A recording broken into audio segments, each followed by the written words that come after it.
Hello, everybody. This is Tom here, back with another little insight.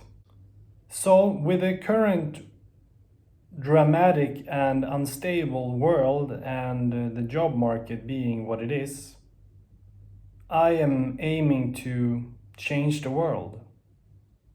I will change the world all alone for the better. Of course, take that with a grain of salt. Although there is a little bit of truth in it, and I will tell you why. So, because of we living in this really uncertain times, there seems like you apply for jobs, you are rejected, you know the classic answers that you do get. And with the uncertainty of the world, you notice how everything is more expensive. We see the horrible news all the time. The news is all about fear, horrible things, is going to change how we live, is going to fall into a surveillance society, is going to fall into a famine, maybe even like some argue we are already in a world war right now, kind of sleepwalking our way into it. And regardless of these issues and horrible things right now in the world, I think that you as a human being, and what I'm thinking about this, what can I do to counter this? Join the army, or, is it really that's the answer? I understand that we gotta have a strong military force and a defense during these uncertain times because we have our freedom to defend. I just start to think that we are more in a time now because of all of these issues.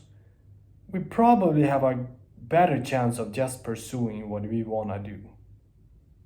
You know, this is what I'm thinking about. Because of how challenging life just is, and we are constantly fed information which is not really normal for us to have this much information. I'm sure you feel it, I'm sure you experience it when you have so much information and you are just feeling, what did I actually take in? Can you really critically understand what you was fed? And I think a lot of it is because many people just watch short videos and social media junk garbage. Try to watch something that is extended, a full video of something where you actually get something out of it. Me, for example, I watch things that I definitely can reduce. News channels from different, what can I even call them?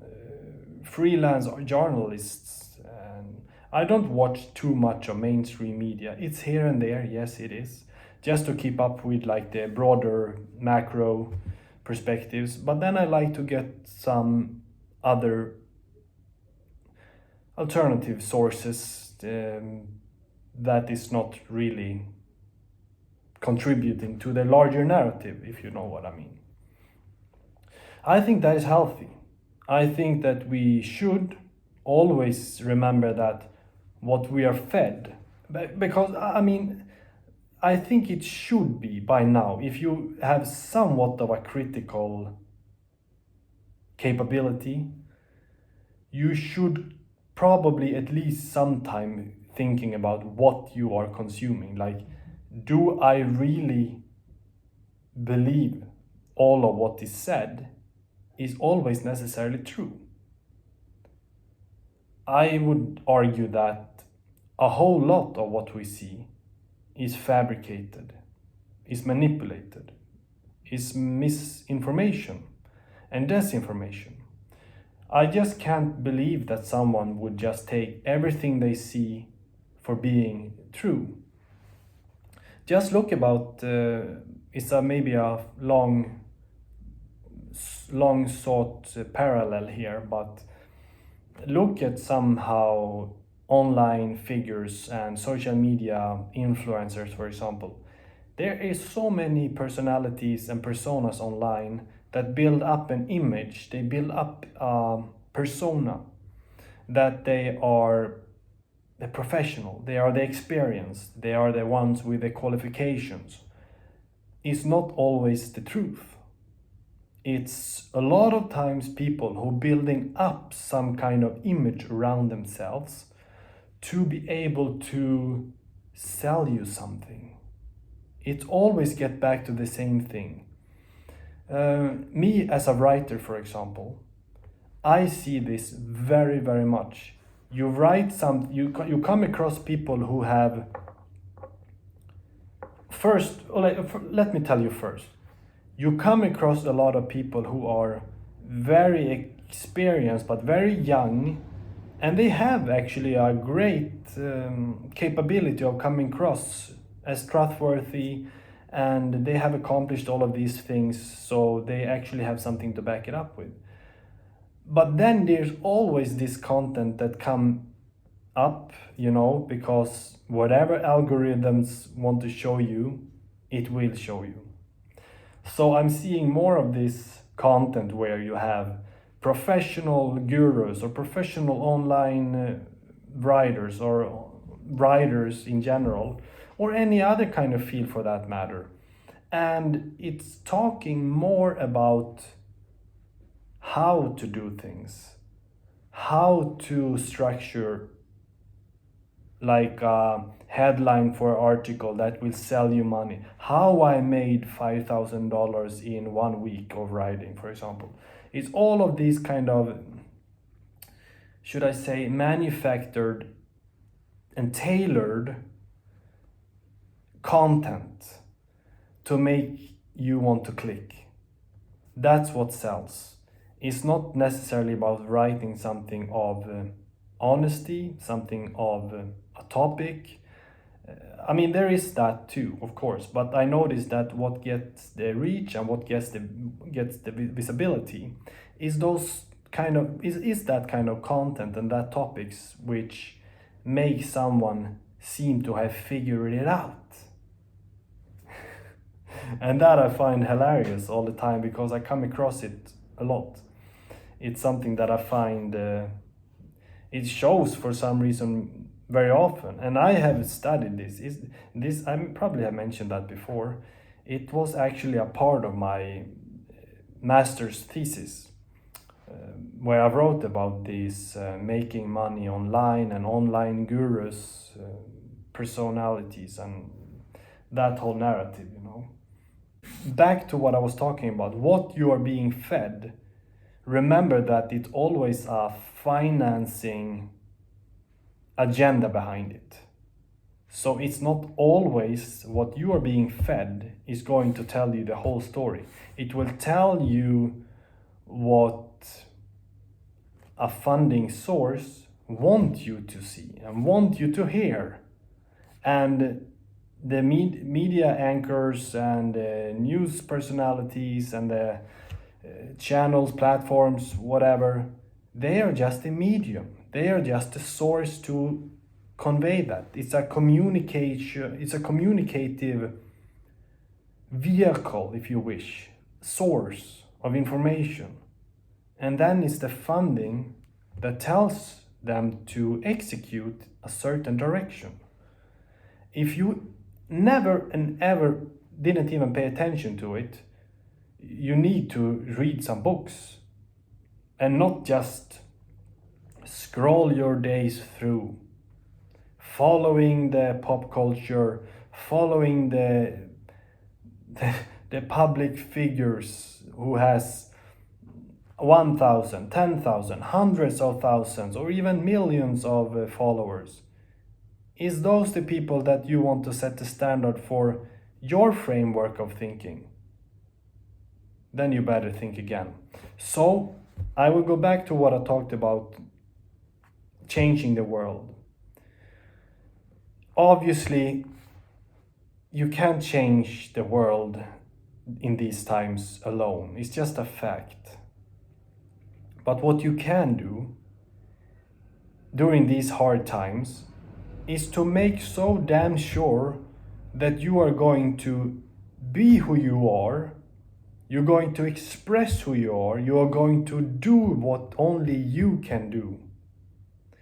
Regardless of how hard things is, regardless of how difficult things are, you will go all the way. And think long term here. Think strategically. Yeah, you may start something and it will fail, but it was never a failure because you went all the way and you tried it. You executed it. You didn't just think about it like an idea. You didn't just think of it as a potential dream. You actually executed it. You went through and you got real opinions, real feedback, and then possibly also it went through. You made progress. Think about it like this. To get somewhere during these hard times, especially now, I would argue, and that's why I make this video. If you want to get somewhere, you at least have to try. Because if you try, it leads always to somewhere. I used to be thinking so much like, yeah, but where should I start? If I do this, or I do that, or I do this first, in a specific order, because I have many interests, many projects, many ideas, If I start with one particular, I will be defined. If I do something else, people will define me about that. I will be seen as this, Your reputation, sure, is very, very important. Take your reputation very seriously, obviously. Be professional in your situations. Always be professional, but be kind and be open. Be open to take challenges, to take feedback, criticism, constructive. And remember that whatever you attempt and try, at least you tried, and whether it went good or bad or somewhat, it doesn't matter right now. The truth is that we are in such difficult times, so it's better to try than not. Like, go for what you want to do. Try that. Take the feedback. And whether that go to another level, great. If you take a step back again, you go somewhere else. That's how a lot of things are. Like, I don't know, there is some kind of a quote where you may try like 1,000 times before you get something right. Many people are just stuck in fear. Many people just stuck in fear and comfort. So they won't even take that step that they try. Because remember, like, there are many things to say about this. If you don't try it, someone else might. And maybe that is what was meant to happen in that specific case, I don't know. But also, if you don't try, this is the way I see it. I am here to try to make a positive impact in the world. I want to give. That is like one driving force or vision maybe that I have, is that I want to give. And then of course, but what are you gonna give and all of these things? That's when it comes to the mission. That's the mission itself. Now I'm talking more about vision. I want to give, I want to improve, I want to make a safer world, I want to make people better. That's a kind of broad, and that's fine. And now I'm just like working very hard in different verticals to do that through my mission, and that can be through writing, for example. And the last thing I just want to say about that is that if you don't do that, there is a piece of you missing, because you would never figure it out and nobody would ever know, and you owe it to yourself to know that answer. Just a few thoughts. Thanks for watching.